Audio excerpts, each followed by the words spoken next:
Welcome to the Legal Forum, a public service program of the Lawyer Referral and Information Service of the San Fernando Valley Bar Association.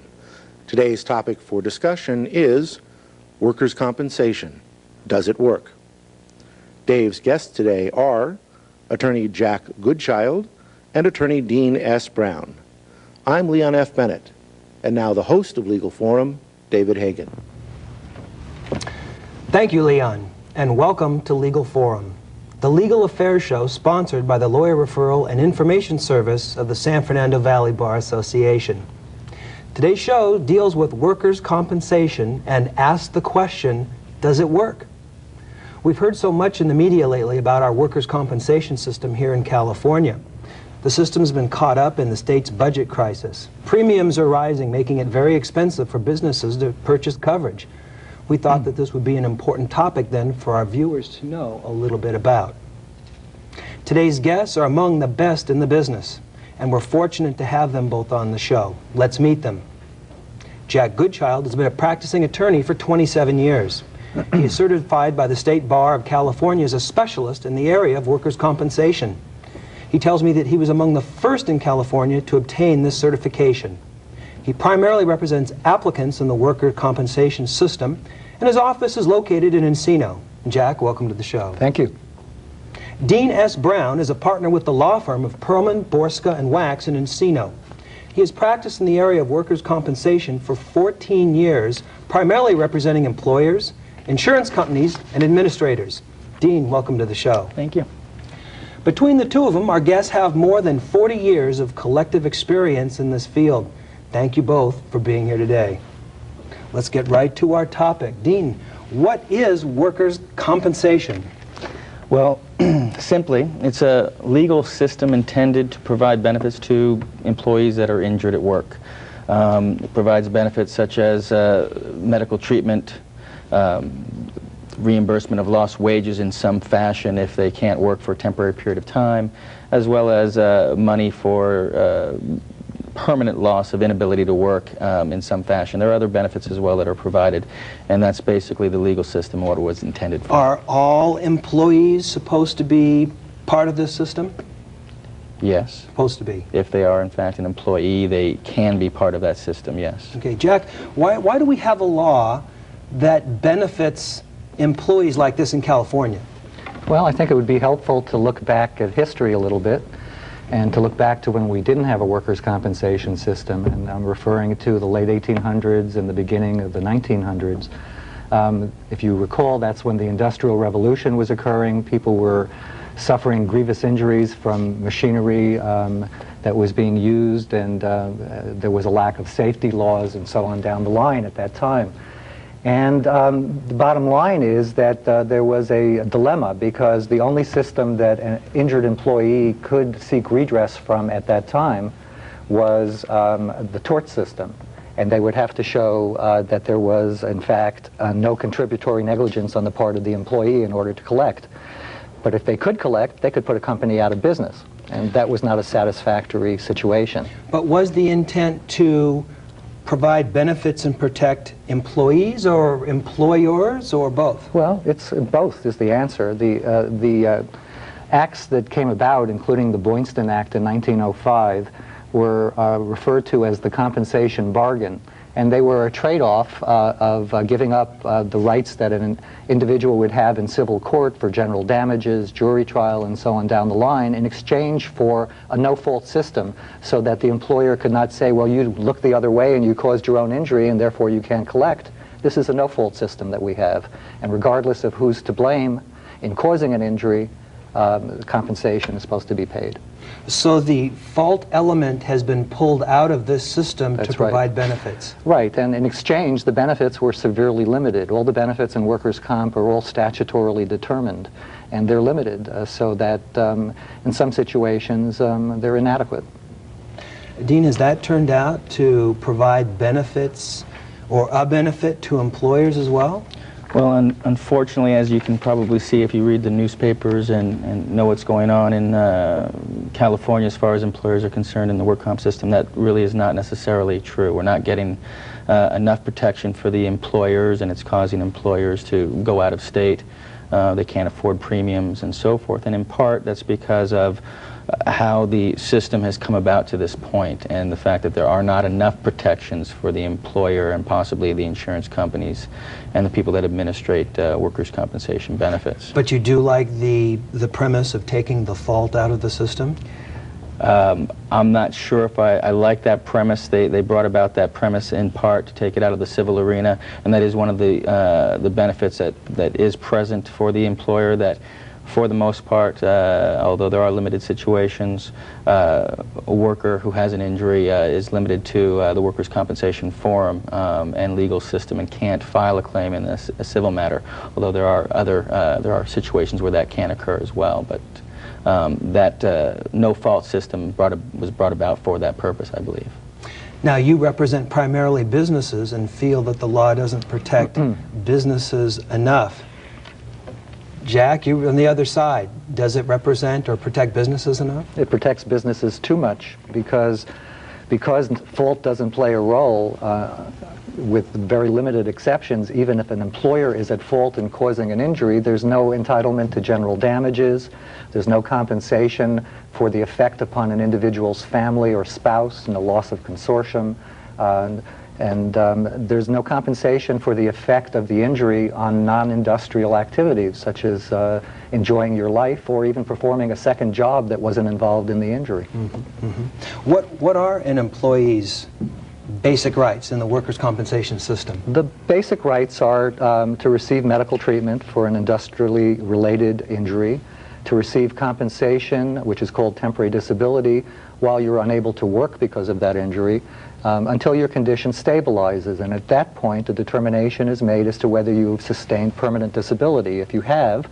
then you're entitled to be compensated for that permanent disability, which is in effect an impairment in your earning ability.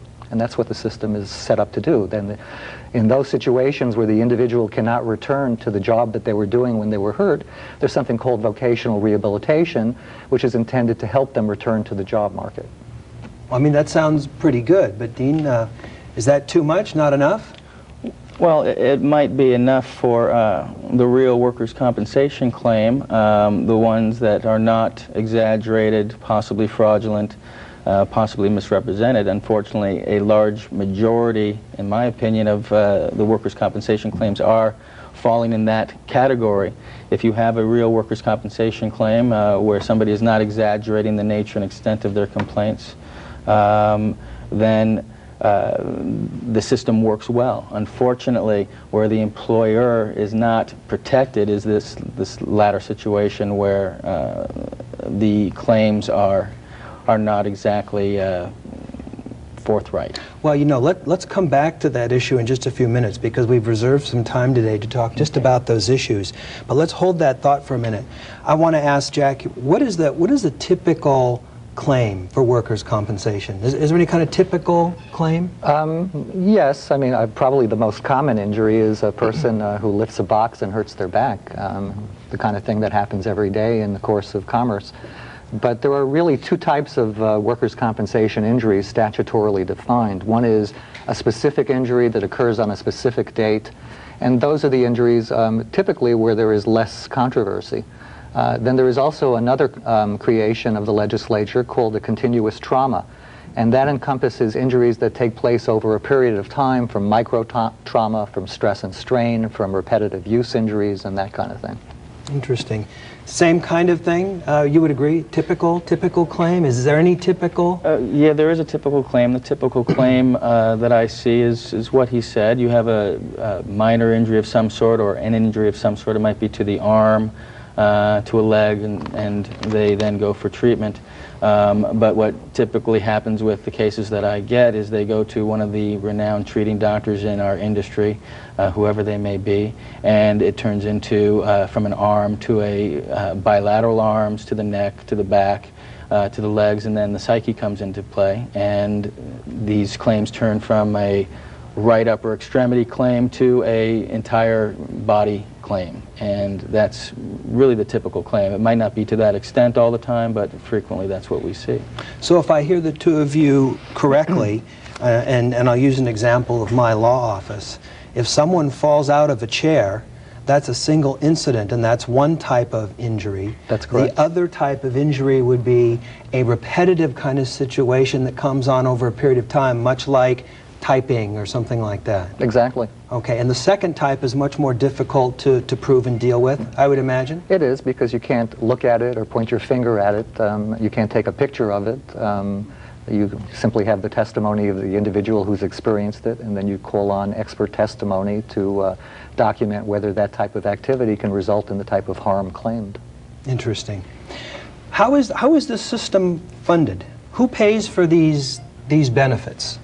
Well, the employer pays for the benefits in the form of a premium to an insurance carrier or a bond if they're self-insured, but it's employer funded entirely, and that obviously is where the money comes from, and there sometimes is not enough funding, and you see some of these insurance companies going to the wayside because they don't have funding.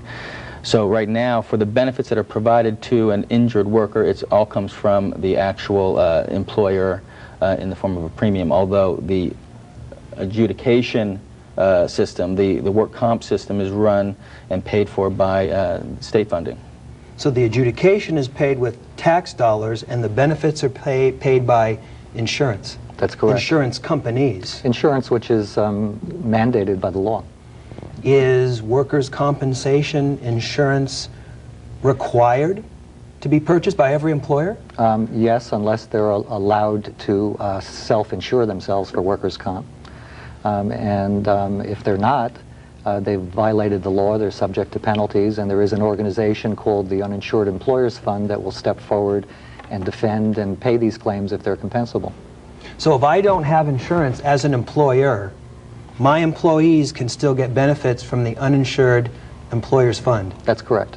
Well, that'd be great. I'd love to shift that ability, or that liability to the fund. Wouldn't that be a good idea for me as an employer? Sure, if you want to go out of business, because the bottom line is it's against the law. You'll be subject to heavy fines, and depending upon how pervasive and prolonged your violation is, they can shut you down, as the Department of Labor did to the Yellow Cab Company with over 300 drivers several years ago. And you don't want to have a situation where you're personally responsible for to pay back the Uninsured Employers Fund. The Uninsured Employers Fund will come back to the owner or principal of a business personally and seek money from a lien on their properties, personal, and so forth. So, and they actually do take those actions. So you do want insurance. You want to at least go through that process or be self-administered through, self-funded through an administrative company. So once this fund pays all the benefits, they come back to me for reimbursement, the uninsured employer? Yes. Well, maybe that's not such a good idea after all not to have coverage, huh? Probably not a good idea if you intend to go on living and have a business. Right, right. Okay. Yeah. What happens if an employee is injured on the job?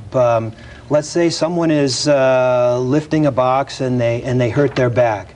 What should they do? Well, the first thing they should do is they should tell their employer. And by law, the employer is required to give them something called a DWC-1 claim form, which is a state mandated form for the reporting of an industrial injury. The employee returns that to the employer, and the employer is supposed to report it to their insurance carrier, and then the insurance carrier steps in and directs the referring of the individual for medical treatment and care, or at least evaluation, to determine whether an industrial injury has occurred. So this is supposed to be a working relationship between the employer and employee? That's right. There's supposed to be communication, and it's supposed to be upfront. Of course, that's not always the case. And have you had situations where an employee didn't report an injury immediately and then Does that cause problems down the line? The answer is yes. A lot of people work in fear. They're afraid that their jobs are hanging by a thread and that if they report an injury that they'll be terminated or that they'll be discriminated against in some fashion. Because of that, they may hesitate to report the injury. From the other side of the coin, Dean, what should an employer do if an employee is injured? Well, first of all, they should do some type of investigation and have some communication with the employee. If the incident does not require need for medical treatment, there is no requirement for the employer to provide a claim form. It's only if there's need for medical treatment as a result of the incident that there is that need. And in fact, even first aid is something where they can be given first aid, come back, go back to work, and a claim form is not necessary. It's only when there is need for medical treatment beyond first aid that you actually have to provide a claim form. So if one of my employees cuts their finger on a letter opener and we can put a Band-Aid around it, chances are that's not a situation where we have to give them one of these reporting forms that Jack has talked about. Exactly. Jack? That's correct as of January 1st because they changed the definition of first aid in the statute. Previously, I think anything more than an aspirin required a claim form. So the threshold is maybe a little different than... Yes, it's a little more stringent now. Okay. So if someone gets injured and they need more than first aid, what do? They provide a claim form within 24 hours. They should report it immediately to their insurance company or their third-party administrator if they're uninsured and have an administrative company administering their benefits. And from there, there's some type of investigation that should be undertaken as to how the injury occurred and so forth. Or if they're completely uninsured, worry like heck. Absolutely. Yeah. Absolutely. Jack, does an employee need an attorney to participate in this process?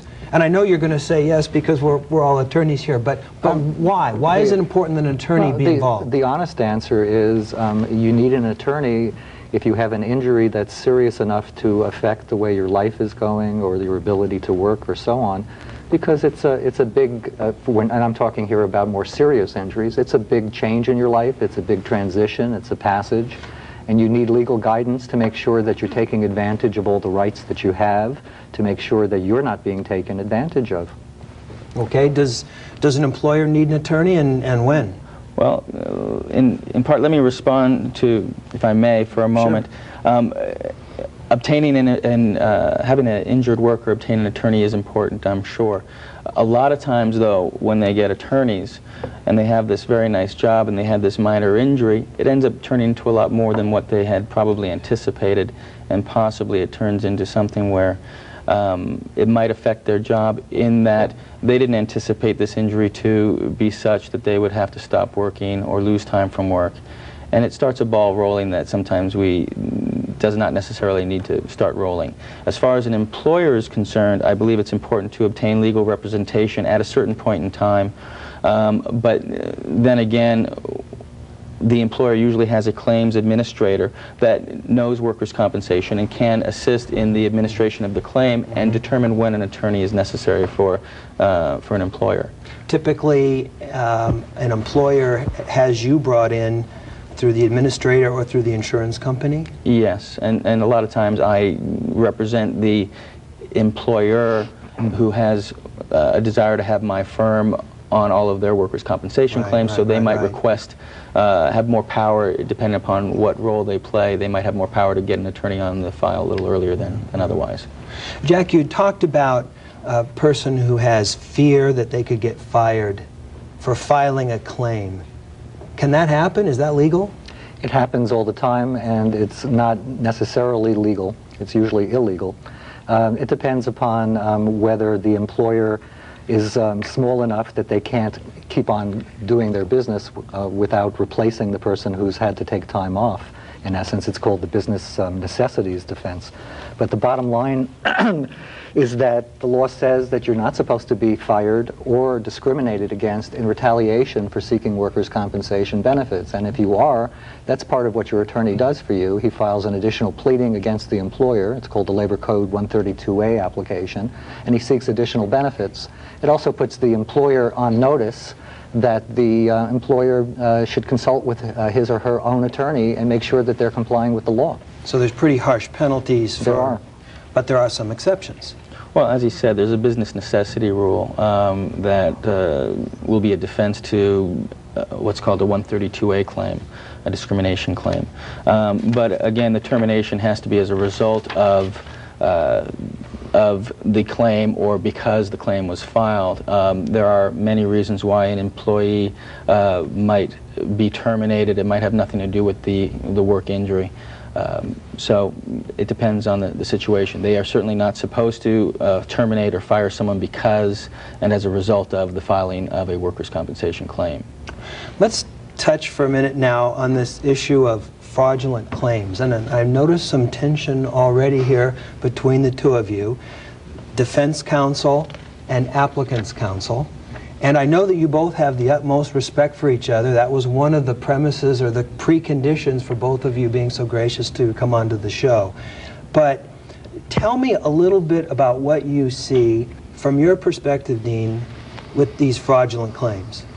Well, as I said earlier, a typical claim for me is something that was originally possibly a minor arm injury. And it turns into something much more. A fraudulent claim, in my opinion, is not merely somebody saying they had an injury and it didn't occur. To me, a fraudulent claim is somebody who is misrepresenting facts, possibly the nature and extent of their complaints, or even exaggerating their complaints in order to collect workers' compensation benefits, or more workers' compensation benefits than they would if they just said, oh, I'm doing okay, it's not all that bad. So you're saying that there are completely false claims and greatly expanded claims. Greatly expanded claims, and that's just from the applicant standpoint. There's also problems with the medical treatment issues that we're seeing nowadays that really is causing significant havoc in the work comp system, which should probably be discussed as well. Jack, what's your perspective on that? Well, I want to remind you that workers' comp fraud involves the employer as well, and that there are a lot of shenanigans that employers engage in that are illegal and which are subject to prosecution as well, and they include denying a claim that they know occurred, or seeking to bury facts that would give rise to the ability to prove a claim. The bottom line is there's a basic standard of honesty here, and if an employer deliberately seeks to prevent compensation for a legitimate claim, that's a crime too. So there's a little bit of difference of opinion in terms of how that works. Does the system work? Is it doing what it's intended to do? Well, either of you. Well, first of all, in response to that statement, I would suggest that because the reason why the system is not working as well as it should, and in fact is, in my opinion, failing at this moment in time, is not because of the employer doing something that they necessarily shouldn't do, or the third-party administrator, but because of the large volume of claims that are exaggerated, that are in some way misrepresented, that add body parts when there really isn't an injury to those body parts, and the proliferation of treatment that has occurred as a result of those added claims.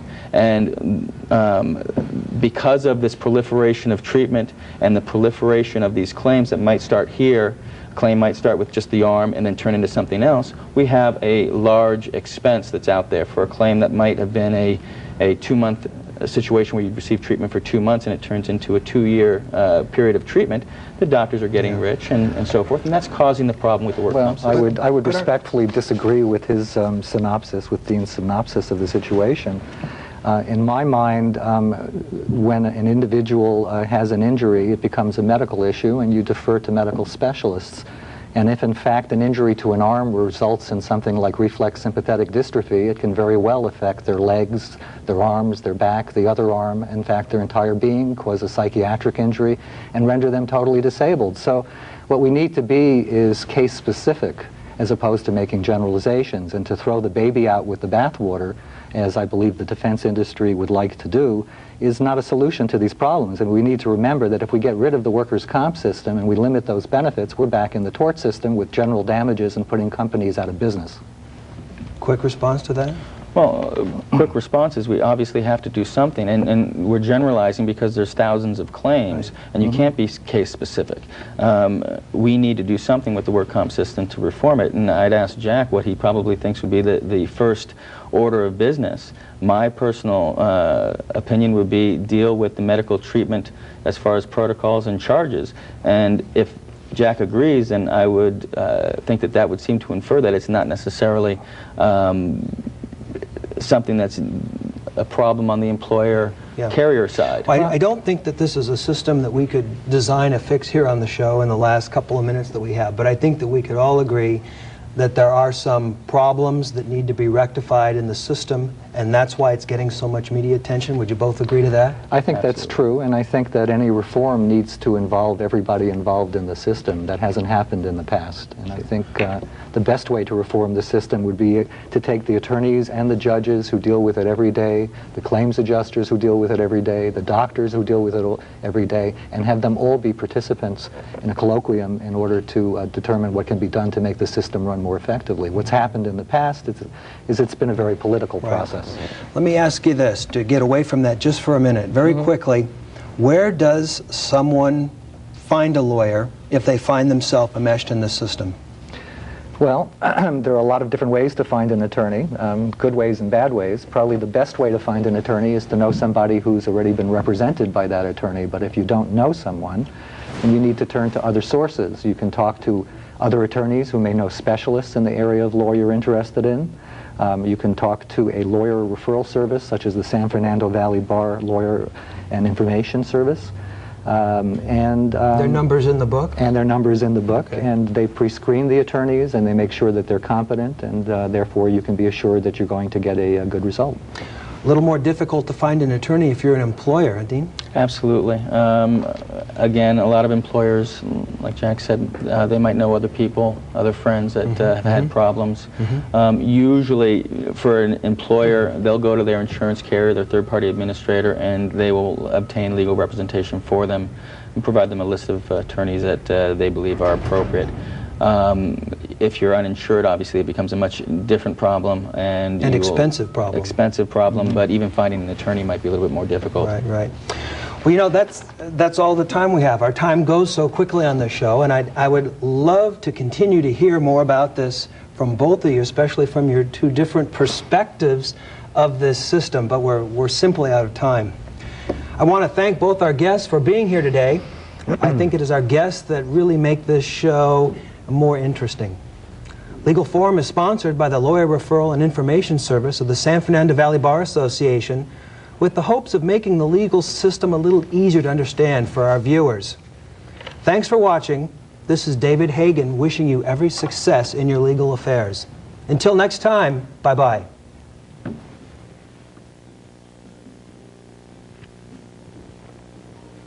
This has been the Legal Forum, brought to you by the Lawyer Referral and Information Service of the San Fernando Valley Bar Association. The LRIS and the San Fernando Valley Bar Association have been serving the San Fernando Valley and adjacent communities for over 75 years. For further information, contact the San Fernando Valley Bar Association. Good day.